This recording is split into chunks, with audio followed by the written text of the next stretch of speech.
ịgba ọgwụ bụ mmadụ by force nature ka ibe na-adịrọ n'akara aka ya ka ọ dị. Nna Ekwudeje o. Daalụ. Kedu ife ya bụ mmadụ mee na-emeta ọfụma asị na onye a na-eme omenala? Daalụ. Ibe ọ ga-abụ mmadụ na-eme ọ bụ na onye abụ emebego omenala bụ imebe otu ndị bunu si eme, maka na nwata adịghị ka ndị bebe na-adị. Nwata emezibe ndị bebe na-eme ọma dị ka ndị bebe na-adị. O nwegasịrị mmụ ibe ndị bunu na-eme mbọsị bulu gboo ihe eje ka ịjụta ese ka ị malụ ka esi eme ya, maka na tata na ya bụ ibe gbasara omenala aba ya takogo, maka na ndị dibịa tata ejigolu nya bụ omenala wee chụwa ego. N'ụwa kịta ka mbụzi na dibịa na-eme advat. N'ụwa kịta ka mbụzi na dibịa na-agwazi ndị mmadụ nya na-ebunye ike si bịawa bịa. Mbọsị bulu gboo onye dibịa lụrụ ọrụ ya akọwala onye ọzọ si ya na ọlụ dibịa nụnwa na-agakwa na-aga, na ọya nụnwa na-aya m nje dibịa agba ọrịa, maọbụ na ife na-esili m ike nje chebe dibịa nụnwa iwe dịbalị m mma. Ọ bụrụ ọlụ dibịa ịpụta bịa kwurie na dibịa kwuru ife o ji wee bụrụ dibịa bụ oveke ka ọ bụ. O wee tinye ndị be anyị n'ijezi je chọba ike mbute ndị be anyị gbaala ọsọ abataruo na be unu kịta onye nwelele ndị a na-akọlụ gị aka ka ọ sị gị na mbọsị bulu gboo na ndị agwara ọgwụ ego. Ọ dịghị na bunu ka ọ na ọ dịrọ ọ dị na bunu. Ọgwụ ego one ndị be anyị na-agbala ọsọ ndị kịta enunene n'ime ya, maka na dibịa na-eme adịvat dibịa butere ya. Dibịa mebela adịvat ndị be anyị wee nune n'ọgwụ ego. Onye ọbụla chọrọ ịkpata ego, onye ọbụla chọrọ ibute ike, onye ọbụla chọzịrị ịdị ka ndị na-ekwu okwu so na ọkpụọ m isi akpụla albat isi nke na albat ọ bụkwa the same shape.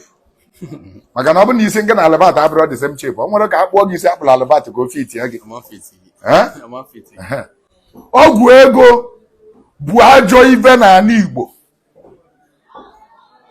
Ezinụlọ ọbụla gbọrọ ọgwụ ego bụ apa ka ọ bụ ọnọdụ ka mmadụ erụghịrị mma n'ọkụ resi mma n'ọkụ wepụta mma na-acha tụtụtụtụ obi anya aka n'iru emechaa ọ dị ka ọ ya bụ. Mana ọ bụrụ mbọsị egbulu ka ọ na-ele, ọ bụrụ mbọsị egbutulu osisi ka osisi a ga-akpọ nkụ, ọ bụrụ mbọsị ụkwa dalụ ka ọ na-ele n'oge eji nwayọọ. Mana e nwere remarkable mark dị na in every family agbara gị na ndị bebe na-agba ọgwụ ego mbọsị bulu gboo. O nwere ndị anyị na-anụ ababa mbọsị bulu gboo a na-anụ ababa a sị na ba akpali ike ba na-agba ọgwụ ego ba ji ọgwụ ego wee kpata ike wee bute ike mgbe abụ jee jụọ esebe n'obodo abụ dị iche iche, jee jụọ ese ụmụ ha, maka na futubọọlụ agbalụ na-arụ aja emechecheche ọ dị. Ọgwụ ego bụ ọkpụkpụ, omenala bụ ọkpụkpụ, onye tacha ọdebele nwa ya. Ibe ọ bụ na imelụ tata anụnwa ga-adị na-eche nwa gị dị na-eche nwa gị oye metetara generation. Imete mma ọ deliver, imete njọ ọ deliver. Ma ibu oke ite o, ma ibu Igbo bo, ma ibu udu akọ mmiri, ma ibu oruru, ma ibu kedimavia, ibe niile anụnwa abụọ ibe ndị Igbo kpọrọ asị, maka na ọchụ n'ike na-ana n'ike lie nkechi gị nyalụ gị. Ndị Igbo tụrụ n'inu sị na ọ na-agba onye gbubechie ụzọ gbagbuo onwe ya n'ọsọ. Lie nkechi gị nyalụ gị ịmalebe ọbụla karịrị chi gị ili ya. Ndị Igbo na-atụ ya n'inu. Ndị Igbo tụrụ n'inu sị na ọ na-agba achụ aja ikpe ama ndị mmụọ. Ị ga-achụ aja napụzie ndị mmụọ ka ikpe maba. You cannot force spirit to bless you. You can only plead with the spirit to bless you. Onye dị n'ihe emelela akala aka ya. Mmadụ niile ama mbụ ịkwọ ewelụla ụbịam ma ọ sọrọ gị ma ọ sọrọ gị ga-ewelụla ụbịam. O nwere ka nne ga-eji wee mụ ụmụ n'eli ba niile abụchala ọganyala ọ dịrọ pọsịbụl. Ewelụla oveki, ewelụla ọnwụ mmanya, eweli nke kachasị nwe nke na-eme ezigbo mmadụ nwe nke gbara ajọ. Mana ba niile bachara ulu n'ezinụlọ,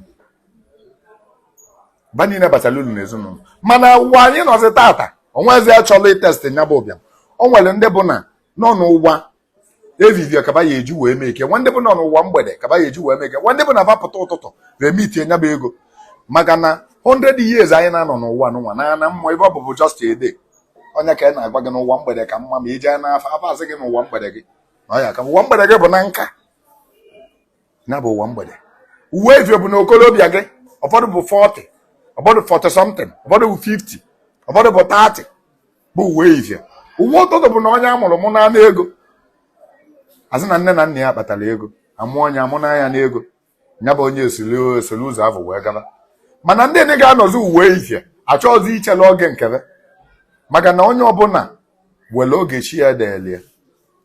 Ọ bụ na m eweta mango weta kachu weta ube wee nye gị sị gị kụnye ya n'ala at the same time gị kụnye ya n'ala at the same time ekunye ya n'ala wee gbabịa mmiri fa wee tobe ịma na fa ncha bụ ọgbọ ụkwa ncha bụ ọgbọ fa ga-amịkọ mkpụrụ ofu oge.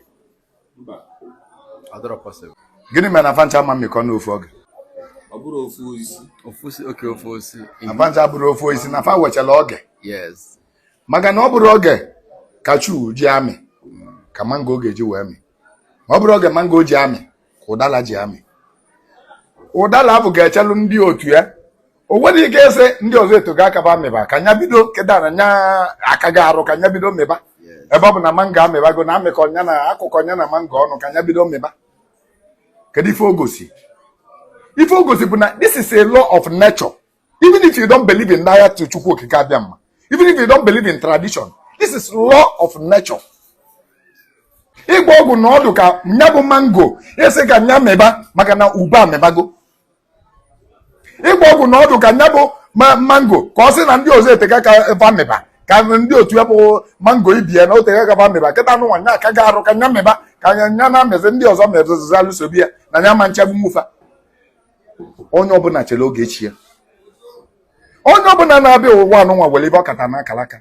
Onwe ndị kata na akalaka na ofu moto ka ba ya agbadebe pagbachi ofu moto ọ aleka.